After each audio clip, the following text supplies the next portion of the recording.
Good morning students, welcome back to my channel study with अभिमान।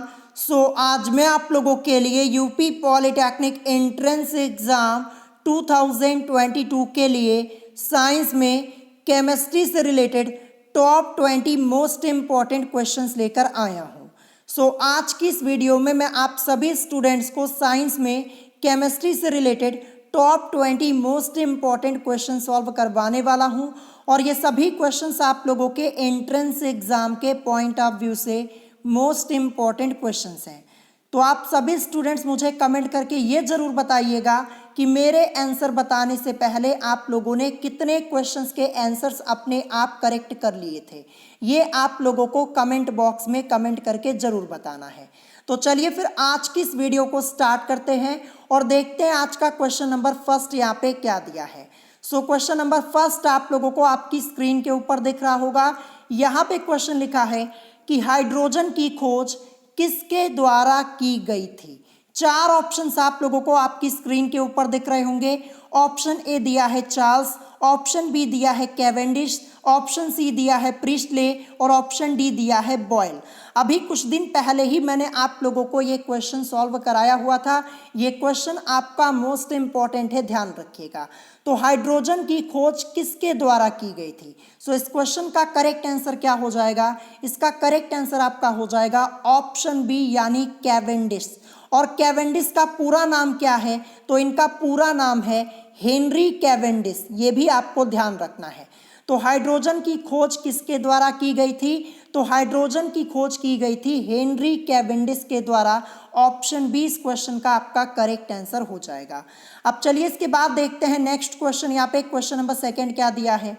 Question number second आप लोगों को आपकी स्क्रीन के ऊपर दिख रहा होगा। यहाँ पे क्वेश्चन लिखा है कि कौन सा तत्व ब्रह्मांड में सर्वाधिक मात्रा में उपलब्ध है।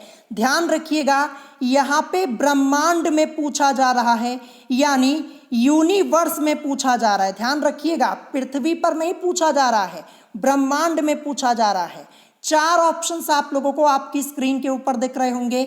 ऑप्शन ए दिया है nitrogen, option B hydrogen, option C oxygen और ऑप्शन डी दिया है सिलिकॉन।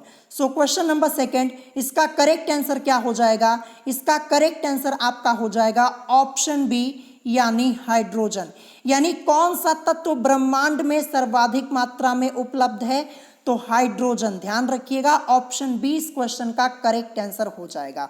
और अगर आप लोगों से ऐसे क्वेश्चन पूछा जाए कि भूपर्पटी में या फिर भूगर्भ में या फिर पृथ्वी में सर्वाधिक मात्रा में पाया जाने वाला तत्व कौन सा है, तो आपका आंसर क्या हो जाएगा, तो आपका आंसर हो जाएगा ऑक्सीजन। ध्यान रखिएगा, भूपर्पटी में या फिर भूगर्भ में या फिर पृथ्वी में सर्वाधिक मात्रा में पाया जाने वाला तत्व ऑक्सीजन है। लेकिन यहाँ पे ब्रह्मांड में पूछा गया था, यूनिवर्स में पूछा गया था।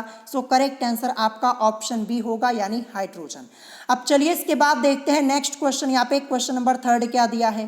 क्वेश्चन नंबर थर्ड आप लोगों को आपकी स्क्रीन के ऊपर दिख रहा होगा। यहाँ पे क्वेश्चन लिखा है कि वह तत्व जो अम्लों का आवश्यक तात्विक घटक है, उस तत्व का नाम आपको बताना है। चार ऑप्शंस आपको आपकी स्क्रीन के ऊपर दिख रहे होंगे। ऑप्शन ए दिया है nitrogen, option B hydrogen, option C oxygen और ऑप्शन डी दिया है हीलियम। क्वेश्चन नंबर थर्ड, इसका करेक्ट आंसर क्या हो जाएगा। इसका करेक्ट आंसर आपका हो जाएगा हाइड्रोजन, यानी ऑप्शन बी इस क्वेश्चन का करेक्ट आंसर हो जाएगा। क्वेश्चन ये आपका मोस्ट इंपॉर्टेंट है, इससे पहले भी मैंने आप लोगों को ये क्वेश्चन कई बार कराया है। क्वेश्चन पूछा गया कि वह तत्व जो अम्लों का आवश्यक तात्विक घटक है, तो जो हाइड्रोजन है ये अम्लों का आवश्यक तात्विक घटक है, ये आपको ध्यान रखना है। ऑप्शन बी करेक्ट हो जाएगा। अब चलिए इसके बाद देखते हैं नेक्स्ट क्वेश्चन। यहाँ पे क्वेश्चन नंबर 4 क्या दिया है। क्वेश्चन नंबर 4 आप लोगों को आपकी स्क्रीन के ऊपर दिख रहा होगा। क्वेश्चन यहाँ पे आपसे पूछा गया कि हाइड्रोजन के समस्थानिकों की संख्या कितनी है। चार ऑप्शंस आपको आपकी स्क्रीन के ऊपर दिख रहे होंगे। ऑप्शन ए दिया है 2, ऑप्शन बी 3, ऑप्शन सी आपका दिया है 4 और ऑप्शन डी दिया है 5। तो देखिए समस्थानिकों से रिलेटेड पूरा टॉपिक मैंने आपको पढ़ाया हुआ है जब मैंने आपको चैप्टर पढ़ाया था एटॉमिक स्ट्रक्चर वाला। तो यहाँ पे क्वेश्चन नंबर 4, इसका करेक्ट आंसर आपका क्या हो जाएगा? तो हाइड्रोजन के समस्थानिकों की संख्या है 3, यानी ऑप्शन बी इस क्वेश्चन का आपका करेक्ट आंसर हो जाएगा। और हाइड्रोजन के 3 समस्थानिकों के नाम क्या क्या हैं वो भी मैं आपको बता देता हूं। प्रोटियम, ड्यूटीरियम और ट्राइटियम, ये हाइड्रोजन के 3 समस्थानिक है। ध्यान से सुनिएगा, प्रोटियम, ड्यूटीरियम और ट्राइटियम, ये हाइड्रोजन के 3 समस्थानिकों के नाम है। तो हाइड्रोजन के समस्थानिकों की संख्या कितनी है? 3 है, ध्यान रखिएगा। अब चलिए इसके बाद देखते हैं नेक्स्ट क्वेश्चन। यहाँ पे क्वेश्चन नंबर 5, क्वेश्चन नंबर 5 आप लोगों को आपकी स्क्रीन के ऊपर दिख रहा होगा। यहाँ पे क्वेश्चन लिखा है कि निम्नलिखित में कौन हाइड्रोजन का समस्थानिक नहीं है? ये तो अभी ऊपर ही मैंने आपको हाइड्रोजन के समस्थानिक के बारे में बताया कि हाइड्रोजन के 3 समस्थानिक होते हैं, प्रोटियम, ड्यूटीरियम और ट्राइटियम। सो इस क्वेश्चन का करेक्ट आंसर क्या हो जाएगा? निम्नलिखित में से कौन हाइड्रोजन का समस्थानिक नहीं है? सो करेक्ट आंसर आपका ऑप्शन डी हो जाएगा, यानी इट्रियम। ये हाइड्रोजन का समस्थानिक नहीं है, ध्यान रखिएगा। इट्रियम एक एलिमेंट होता है जिसको हम Y से रिप्रेजेंट करते हैं और इट्रियम का एटॉमिक नंबर यानी परमाणु क्रमांक क्या होता है? इसका परमाणु क्रमांक 39 होता है। तो ये हाइड्रोजन का समस्थानिक नहीं है। इट्रियम एक एलिमेंट होता है, इसको हम Y से रिप्रेजेंट करते हैं और इसका परमाणु क्रमांक यानी एटॉमिक नंबर 39 होता है। और इसके अलावा प्रोटियम, ड्यूटीरियम और ट्राइटियम, ये हाइड्रोजन के समस्थानिक होते हैं क्योंकि हाइड्रोजन के 3 ही समस्थानिक है, ध्यान रखिएगा, अभी ऊपर ही मैंने आपको बताया। तो यहाँ पे निम्नलिखित में कौन हाइड्रोजन का समस्थानिक नहीं है? तो करेक्ट आंसर आपका होगा ऑप्शन डी, यानी इट्रियम। अब चलिए इसके बाद देखते हैं नेक्स्ट क्वेश्चन। क्वेश्चन नंबर 6 क्या दिया है? क्वेश्चन नंबर 6 आप लोगों को आपकी स्क्रीन के ऊपर दिख रहा होगा। क्वेश्चन यहाँ पे है कि निम्नलिखित धातुओं में से कौन सी धातु नमक के तनु अम्ल यानी हाइड्रोक्लोरिक एसिड की क्रिया से हाइड्रोजन गैस नहीं देती है? ऑप्शन ए दिया है एल्यूमिनियम, एल्यूमिनियम को हम Al से रिप्रेजेंट करते हैं शॉर्ट में। ऑप्शन बी दिया है Cu यानी कॉपर। ऑप्शन सी दिया है Fe यानी लोहा या जिसे आप आयरन भी बोलते हैं। और ऑप्शन डी दिया है Zn यानी जिंक। सो क्वेश्चन नंबर 6, इसका करेक्ट आंसर क्या होगा? इसका करेक्ट आंसर आपका हो जाएगा ऑप्शन बी, यानी Cu। Cu से मतलब हमारा किससे हो जाएगा? कॉपर से हो जाएगा। कॉपर को हम Cu से रिप्रेजेंट करते हैं। तो ध्यान रखिएगा, निम्नलिखित धातुओं में से कौन सी धातु नमक के तनु अम्ल यानी हाइड्रोक्लोरिक एसिड की क्रिया से हाइड्रोजन गैस नहीं देती है? तो ये धातु है कॉपर यानी Cu। ऑप्शन बी इस क्वेश्चन का आपका करेक्ट आंसर हो जाएगा। अब चलिए इसके बाद देखते हैं नेक्स्ट क्वेश्चन, क्वेश्चन नंबर 7। सो क्वेश्चन नंबर 7 आप लोगों को आपकी स्क्रीन के ऊपर दिख रहा होगा और ये क्वेश्चन तो आपका मोस्ट इंपॉर्टेंट है, ध्यान रखिएगा। देखिए क्वेश्चन नंबर 7 में लिखा है कि सूची फर्स्ट को सूची सेकंड के साथ सुमेलित कीजिए तथा सूचियों के नीचे दिए गए कूट से सही उत्तर चुनिए। तो एक तरफ यहाँ पे सूची फर्स्ट दी है और दूसरी तरफ यहाँ पे सूची सेकंड। तो देखिए हमें क्या करना है, हमें यहाँ पे सही मिलान करना है और बताना है यहाँ पे कूट के अकॉर्डिंग कौन सा ऑप्शन यहाँ पे करेक्ट हो जाएगा।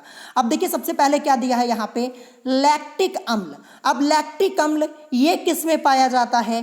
तो लैक्टिक अम्ल पाया जाता है दूध में, यानी ये ए वाला जो है ये फर्स्ट वाला, ये किसके साथ जाएगा? थर्ड वाले के साथ। तो इसका मिलान होगा तीसरे के साथ क्योंकि लैक्टिक अम्ल पाया जाता है दूध में, ध्यान रखिएगा। फिर इसके बाद यहाँ पे एसिटिक अम्ल दिया है। एसिटिक अम्ल ये किस में पाया जाता है? तो ये पाया जाता है सिरके में। तो ये दूसरा वाला जो बी वाला दिया है ये किसके साथ जाएगा? चौथे के साथ इसका मिलान होगा, यानी एसिटिक अम्ल किस में पाया जाता है? सिरके में पाया जाता है, तो यहाँ पे चौथे वाले के साथ। फिर इसके बाद यहाँ पे देखिए तीसरा वाला सी वाला दिया है साइट्रिक अम्ल या फिर आप बोल सकते हैं सिट्रिक अम्ल। ये सिट्रिक अम्ल किस में पाया जाता है? तो ये नींबू में पाया जाता है। तो ये तीसरा वाला यानी सी वाला जाएगा पहले के साथ। अब बचा चौथा वाला ये डी वाला, ब्यूटायरिक अम्ल ये किस में पाया जाता है? तो बचा है एक ही ऑप्शन आपका दुर्गंध युक्त मक्खन, तो ये किसके साथ जाएगा? ये दूसरे के साथ जाएगा। तो चलिए अब हम यहाँ पे कूट में चेक कर लेते हैं। तो देखिए पहला वाला लैक्टिक अम्ल ये किस में पाया जाता है? दूध में पाया जाता है। तो ये पहला किसके साथ गया? तीसरे के साथ गया है, ठीक है। फिर इसके बाद देखिए एसिटिक अम्ल ये किस में पाया जाता है? सिरके में, तो ये किसके साथ गया है? चौथे के साथ गया है, यानी क्या 3 के बाद 4। फिर इसके बाद देखिए साइट्रिक अम्ल या फिर आप सिट्रिक अम्ल बोल सकते हैं, ये नींबू में पाया जाता है। तो ये तीसरा वाला किसके साथ गया? पहले के साथ, यानी 3 4 1। फिर इसके बाद देखिए ब्यूटारिक अम्ल ये दुर्गंध युक्त मक्खन में ये दूसरे के साथ गया है। तो 3 4 1 2 कहाँ पे दिया है? ये दिया है ऑप्शन डी में। ये देखिए 3 4 1 2 यही इस क्वेश्चन का आपका करेक्ट आंसर हो जाएगा। तो देखिए यहां से आपके 4 क्वेश्चन तैयार हो गए। देखिए आपसे ये पूछा जा सकता है कि लैक्टिक अम्ल किस में पाया जाता है? दूध में पाया जाता है। एसिटिक अम्ल किस में पाया जाता है? सिरका में पाया जाता है। साइट्रिक अम्ल नींबू में, और ब्यूटायरिक अम्ल आपका दुर्गंध युक्त मक्खन में। देखिए एसिड से रिलेटेड क्वेश्चंस आप लोगों के एंट्रेंस एग्जाम में पूछे गए थे 2021 में, और जो क्वेश्चंस मैंने कराए थे सेम वैसे ही क्वेश्चंस पूछे गए थे। तो इस टॉपिक से रिलेटेड जितने भी क्वेश्चंस मैं आपको करा रहा हूं तैयार कर लीजिएगा, यहाँ पे ऑप्शन डी करेक्ट हो जाएगा। अब चलिए इसके बाद देखते हैं नेक्स्ट क्वेश्चन, क्वेश्चन नंबर 8।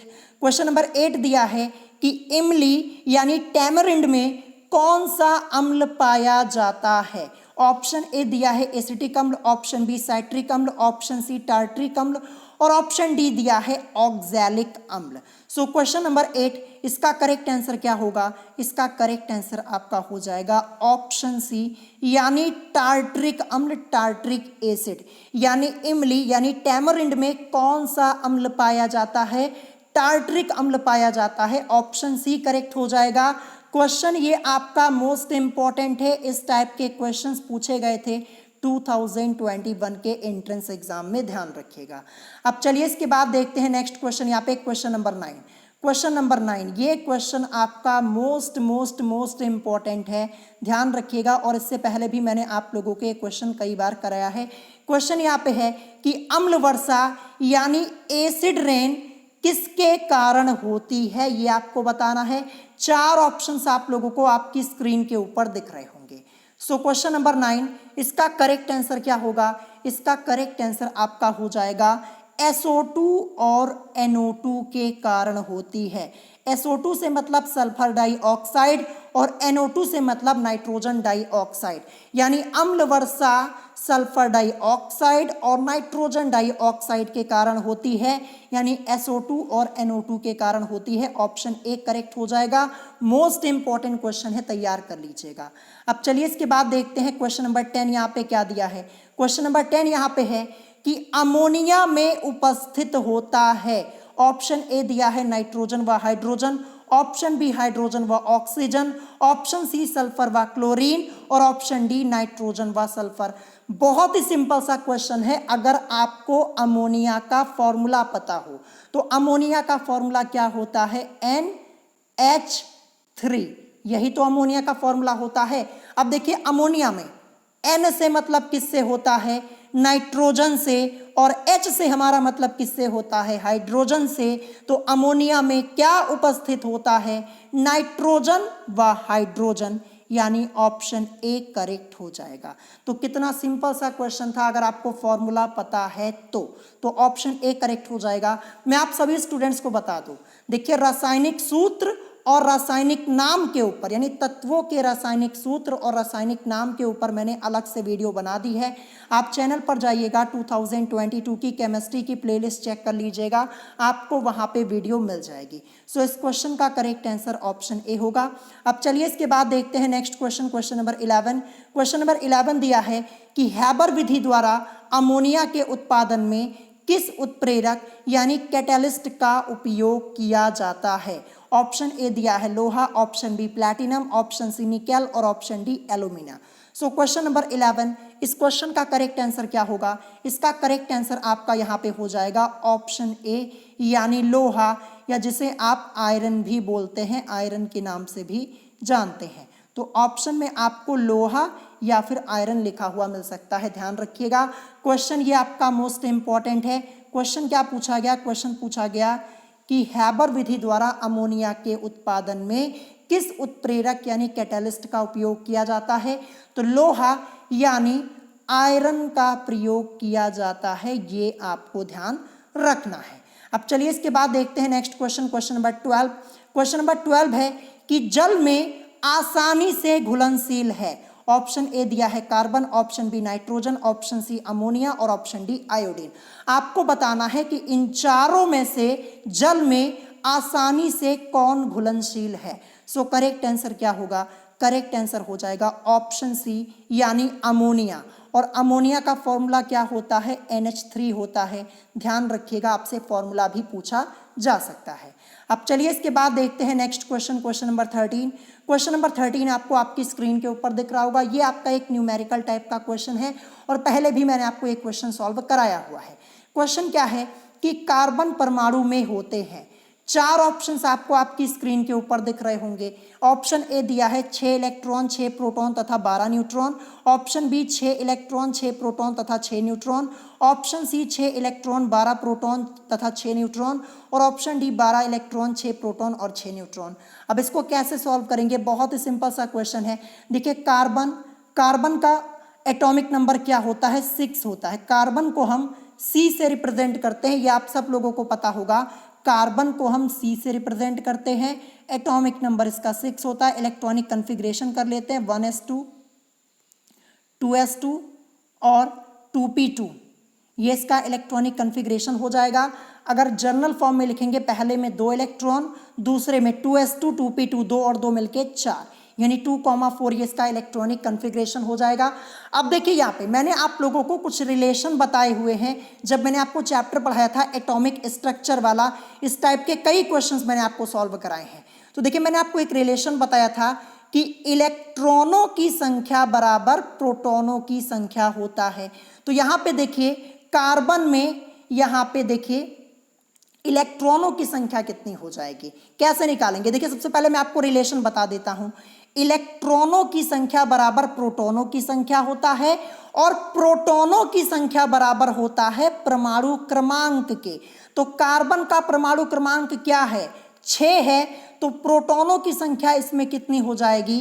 प्रोटॉनों की संख्या यहाँ पे हो जाएगी 6 प्रोटॉन। ध्यान रखिएगा, रिलेशन मैंने आपको क्या बताया, स्टार्टिंग से मैं आपको बताता हूं, बहुत ही ध्यान से सुनिएगा। देखिए इलेक्ट्रॉनों की संख्या बराबर प्रोटॉनों की संख्या और प्रोटॉनों की संख्या बराबर परमाणु क्रमांक के।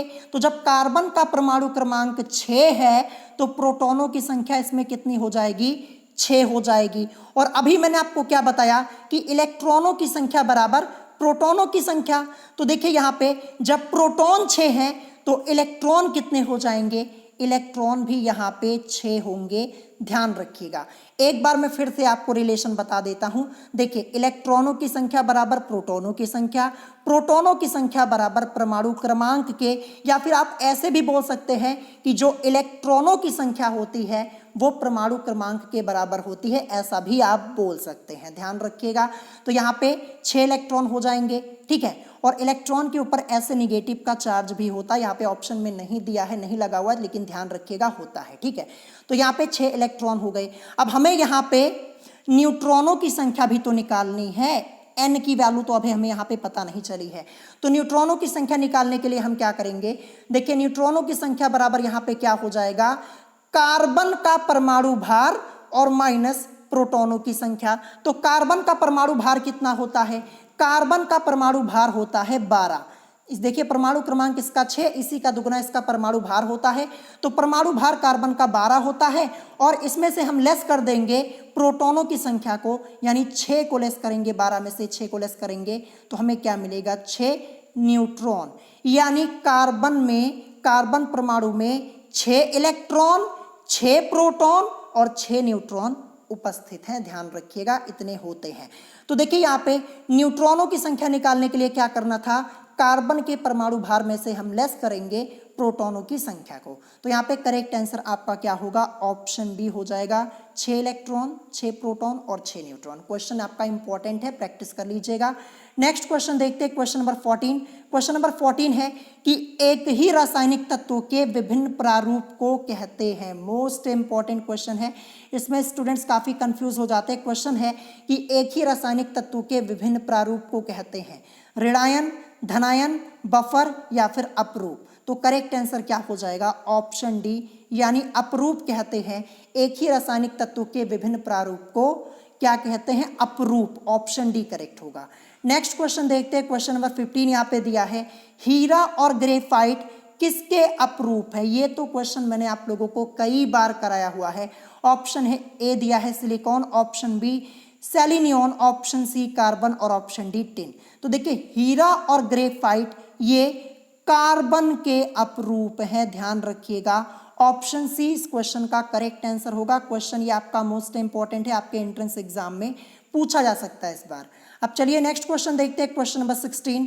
क्वेश्चन नंबर 16 यहाँ पे दिया है कि निम्नलिखित में से कौन सा रूप बकमिंस्टर फुलरीन का एक अपरूप है। क्वेश्चन ये भी आपका मोस्ट इंपॉर्टेंट है, इससे पहले मैंने आप लोगों को ये क्वेश्चन 2 बार कराया हुआ है। ऑप्शन ए दिया फास्फोरस, ऑप्शन बी लोहा, ऑप्शन सी कार्बन और option D boron. So correct answer क्या होगा, करेक्ट आंसर होगा कार्बन। यानी निम्नलिखित में से कौन सा रूप बकमिंस्टर फुलरीन का अपरूप है, तो ये है कार्बन, यानी ऑप्शन सी इस क्वेश्चन का आपका करेक्ट आंसर हो जाएगा। चलिए नेक्स्ट क्वेश्चन देखते हैं, क्वेश्चन नंबर 17। क्वेश्चन नंबर 17 आपका दिया है कि अल्कोहल में पाया जाने वाला अभिक्रियाशील मूलक है।